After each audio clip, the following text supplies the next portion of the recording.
শুধুমাত্র চাঁদাবাজির কারণে রাজধানীর কারণ বাজারে শাকসবজি সহ প্রায় প্রতিটি পণ্যের দাম বেড়ে যায় কেজি প্রতি ৫ থেকে ৩০ টাকা পর্যন্ত। দোকানসহ ব্যবসা হারানোর ভয়ে মুখ খুলতে চান না ব্যবসায়ীরা, যার বলি হয় বাজার করতে আসা ক্রেতারা। তবে গোপনে অনেকেই জানান ৫ আগস্টের পরে চাঁদাবাজ বদল হয় বেড়েছে চাঁদার টাকার পরিমাণ। এরই মধ্যে চাঁদাবাজ চক্রের বিরুদ্ধে মামলা করেছেন ব্যবসায়ীরা। মেহেদী হাসান সুজনের ক্যামেরায় দেখুন এআর বাদলের ধারাবাহিকের শেষ পর্ব। রাজধানীর কারওয়ান বাজারে মূল শেডের বাইরেও রাস্তা জুড়েই বাজার, খালি নেই ১ ইঞ্চি জায়গা। প্রসিদ্ধ নিত্যপণ্যের এ বাজারে চাঁদাবাজদের নজর শকুনের চেয়েও তীক্ষ্ণ। ৫ আগস্টের পরে মাত্রা বেড়েছে চাঁদাবাজির রেটে। চক্রটি এতটা ভয়ঙ্কর ও শক্তিশালী যে প্রাণের ভয়ে ও জীবিকা নির্বাহের জন্য কেউ এখানে প্রকাশ্যে মুখ খোলার সাহস করে না।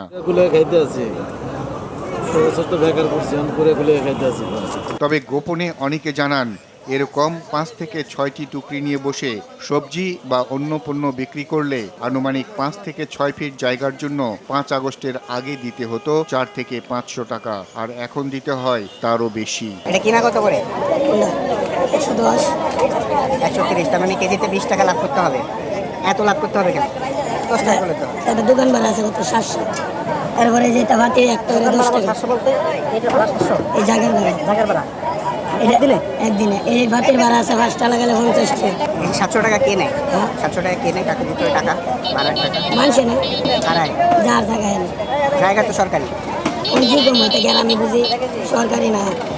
আগে দিতে কত? আগে দিতে কত? এ কারণে প্রতি কেজি সবজির দাম বেড়ে যায় ব্যাপক হারে। ১০০ টাকা কেজি কিনছো, ৩০ টাকা করে লাভ করতে হচ্ছে।